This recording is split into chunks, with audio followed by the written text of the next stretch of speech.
So I've been reading a lot in the Gospels, and I'm in Mark right now in chapter 7.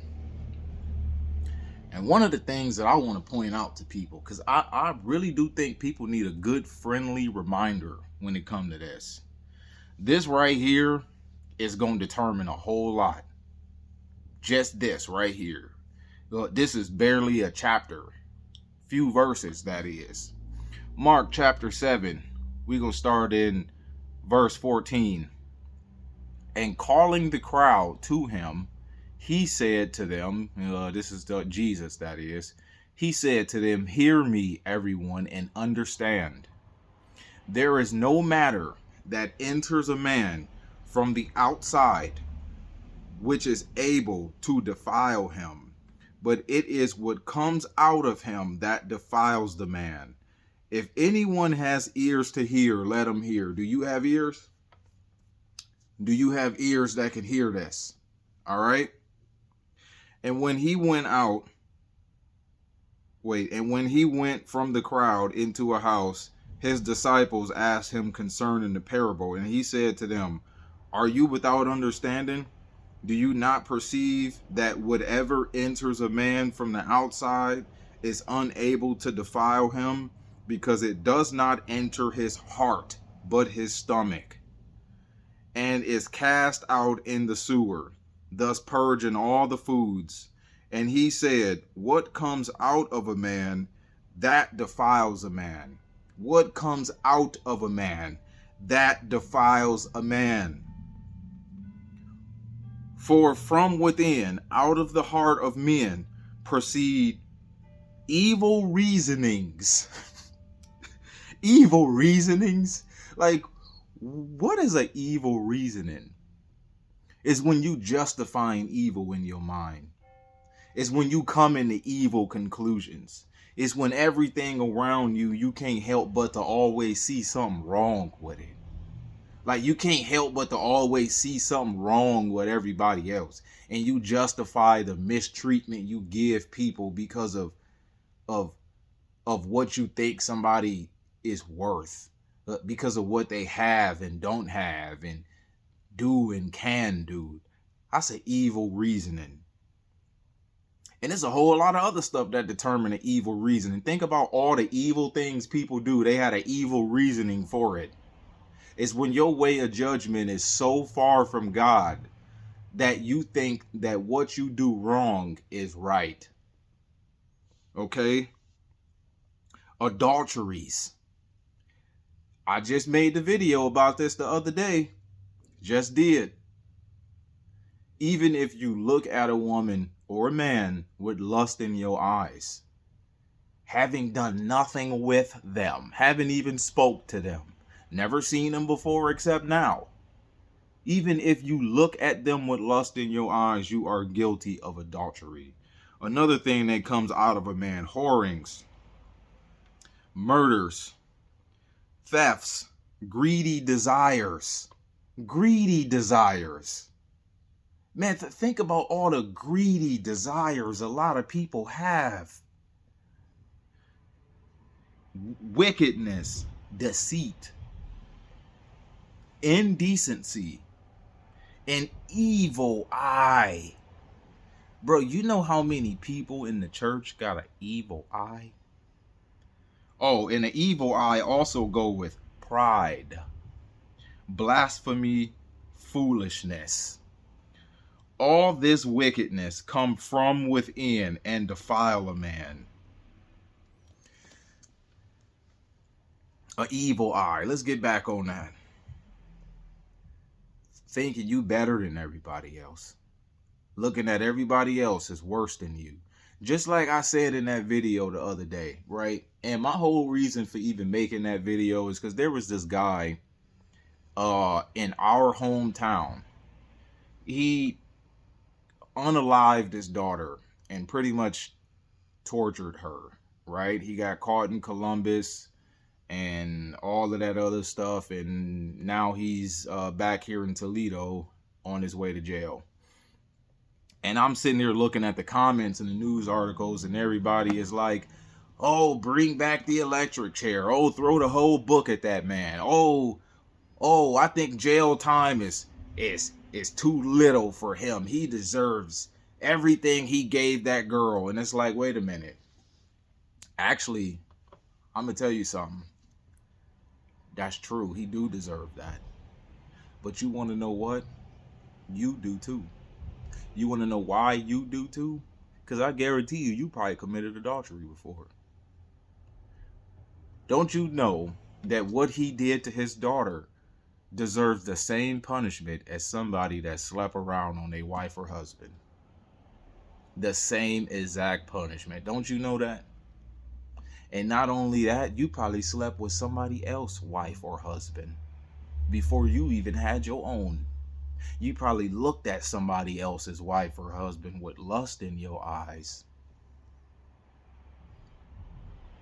Don't you know you deserve the same punishment as you saying he deserved? That's an evil eye. Right? That's an evil reasoning. But turning the spotlight off yourself and putting it on somebody else. All of that stuff defile a man.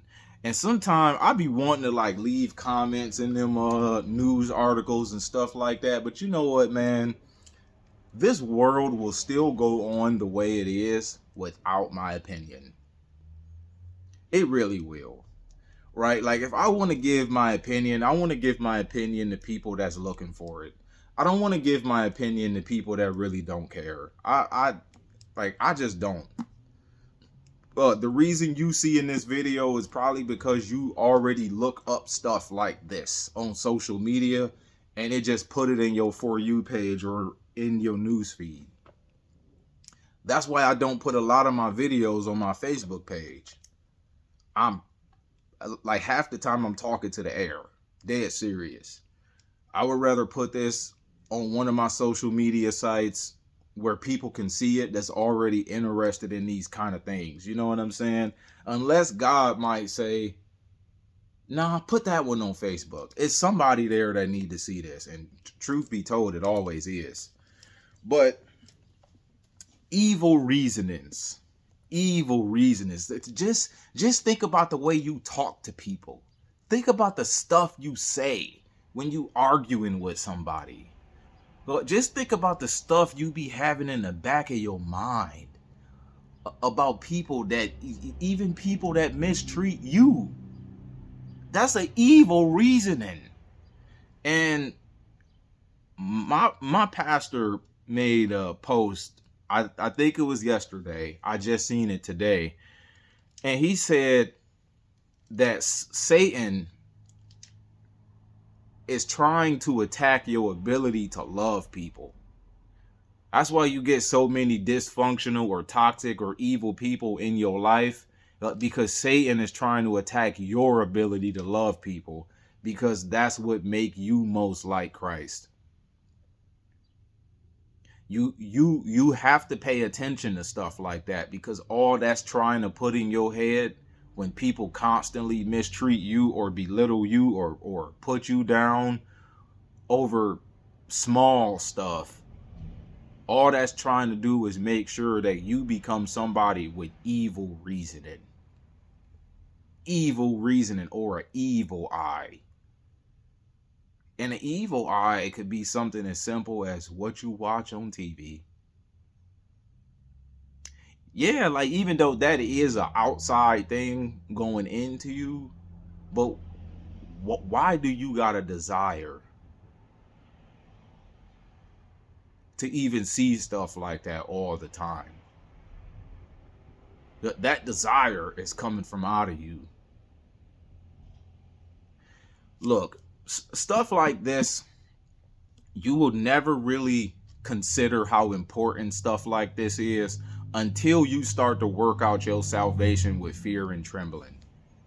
The reason why people don't check how they talk to people, how they treat people, and how they act in the stuff they do is because they have yet to receive Christ in a way that causes them to work out their own salvation with fear and trembling. Yes, they might believe he's real. Yes, they might believe he died for their sins, but do they believe in him for them. See, it's one thing to believe in Christ as a general thing, but have you received him? Until you receive him, you will not work out your salvation with fear and trembling. You will not think 2, 3, and 4, and 5 times before you let something come out of your mouth. And out of the abundance of the heart, the mouth speaks. You will know them by their fruit. Just pay attention to what people are willing to say. Most of the time for no reason. Just really sit back and pay attention to what people are willing to say. Most of the time for nothing. Ain't have nothing to do with nothing. That's an evil reasoning. That's deceit. That's wickedness. That's one of them things that come out of a man that defile him. Mostly is what come out of your mouth, because you talk more than you do anything other than blink your eyes and breathe. That's why I had to learn to be real short with people when it come to conversations, especially conversations that I know is leading down an ungodly path. I don't want to talk about nobody else. I don't want to sit here and pay too much attention to who somebody else ain't and what somebody else deserve and all of that other stuff. I don't want to do that. No, I just don't. I don't care whose boyfriend cheated on them. That ain't got nothing to do with me. And the moment it do start having something to do with me, you know what I'm going to be doing? Somewhere having evil reasonings. Oh, yeah. Oh, he deserved to go to hell then. It's like, okay, look, I do too. But I was justified. I was spared. And you already know what the Bible say. If you do not forgive other people's sins, the Heavenly Father won't forgive yours. And you wonder why so many people can claim to be saved for so long and still have yet to be worked on by Christ. It's a lot they ain't been forgiven for because they don't forgive. It's a whole lot people still have yet to be delivered from. All because they never once gave themselves over to be worked on. Still in church though. Right? Look, it's going to come a time in your life when Christ is going to be so real to you that you ain't going to even want to make another move. I don't want to say another thing to nobody. I don't even want to go around another person because I'm too afraid of the fact that put me in the position of where I can sin. Like that's what happened to me. When I first came to Christ, you want to know what? I stopped responding to everybody. I quit posting on Facebook. I stopped going around my friends. In fact, you want to know what I did? I stayed in the house after work and I did everything I could to just sleep. I was that shook, bro. I did everything I could to sleep. I didn't want to talk to nobody because you want to know why? I'm like, then I could end up doing something wrong. Like, bruh, I know that's funny. Like, I know that sounds crazy. But it's something about when Christ becomes so real to you that you don't even want to be in the position to where you got to choose good or evil. I don't even want to be in that position. I don't want to end up being around so-and-so and they got blunts passed around. Nope. Then I might have to choose yes or no. And I don't know where I am right now. Like, you know what I'm saying? Like, Sometimes people will try and start arguments and things like that, and you just really got to put yourself in a position where you got to kind of like let them win, because if you start trying to prove them wrong, you could end up letting something come out of your mouth that could have you with an evil reasoning, deceit, an evil eye, pride, blasphemy, all of that other stuff. Because what come out of a man is what defile him. And the last thing you want to be while working out your salvation with fear and trembling is defiled. Bad enough we started that way. I don't want to keep going that way. I mean, look at the stuff going on in the world right now. Y'all don't think that this is all getting ready to wrap up, do you? Y'all really don't think that this place is coming to a swift end, do you? Y'all think this is gonna go on forever, huh? Oh, it's just gonna be another situation and another situation and another situation. It's all gonna go on as it usually has, and God will sort it out. Look, let me tell you something. I don't think you know this about God, but God is not interested in sorting this out. God don't want this. Oh, God bless America. Look, I'm gonna tell you something. God get ready to destroy America and every other place in this world. Your house, your car, everybody's jobs. It's all getting ready to burn up. So if I was you, I would work toward the one thing that's gonna still be here after all of this burn up. And that's what? Your eternal soul. Your eternal soul. For real. All of this other stuff that you put dirt on your own soul over. All of this small-minded stuff you mistreat people about. All of these reasons for why you got evil reasonings and evil eyes and all of that other stuff. Man. Nuh-uh, man.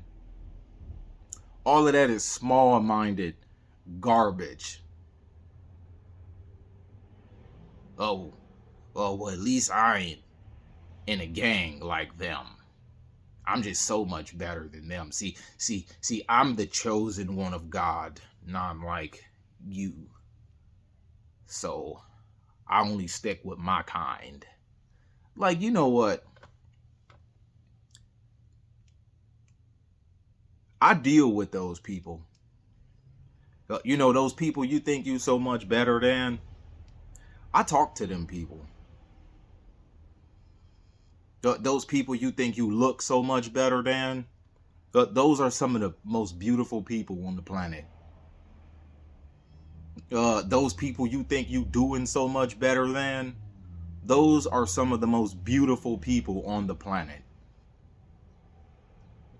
Those people you think you got so much more than, everything you got you can lose, but you want to know what? You can't lose good character. You can't lose that. Yeah, you can lose your job, but you can't lose good character, can you? So come again. Come again. Oh, I'm better than them. Why? Because of some accomplishment they can do? That make you better than them because you got a piece of paper.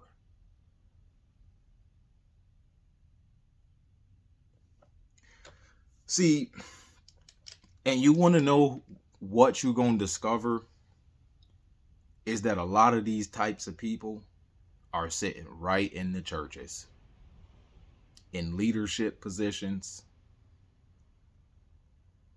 posing as the holy ones of God. In the whole time, an evil eye. I think it's about time that we all really learn to examine ourselves and not everybody else.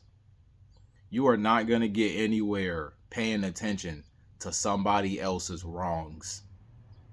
All of these YouTube channels y'all watch with all these preachers exposed and all that other mess, turn that mess off. Look, like, don't waste another day watching everybody else go wrong, because you want to know what? That won't make you right. It won't. And some of these people, I know that they're actually believers for real, but they pay too much mind to stuff that won't get us into heaven. All I really want to do is love God. That's it. I don't want to know about what somebody else doing wrong. I just want to love God. Right? Because like you're going to reach a point to where like you're going to say to yourself, what's the point of this? Like I done sat here for the last 2 hours listening to false prophets exposed. But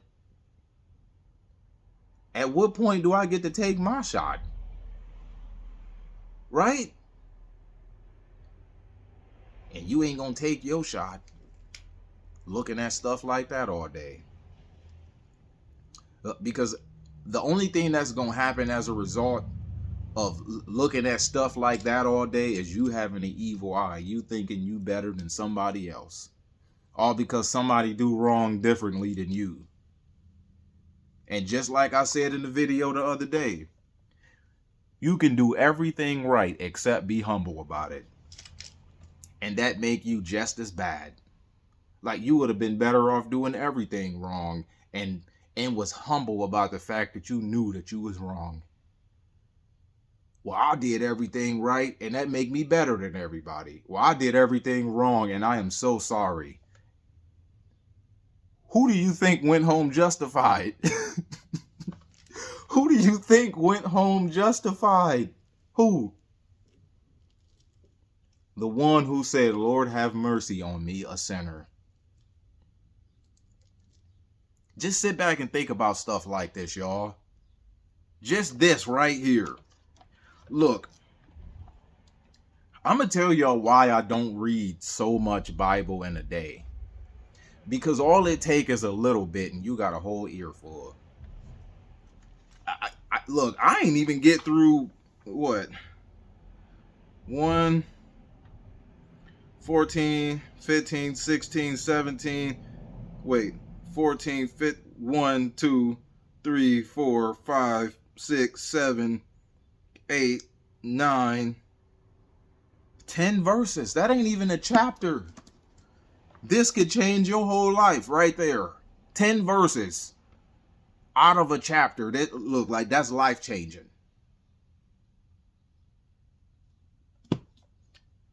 Man, get back in y'all's Bibles. Dead serious. Just get back in the Bible, man. It's too much in here. Too much. Jesus on his way back. And he's asking for a lamb without spot or blemish. And y'all somewhere just looking for a breakthrough. And going about your life, putting all this blockage in your way that's stopping you from getting the breakthrough. By putting too much distance between you and God from all of your defiling acts. What's defiling you? What's causing God to resist you? What? What is causing him to resist you? He know your heart, but he also know his word. And he said that he's a rewarder of those who diligently seek him. Peace.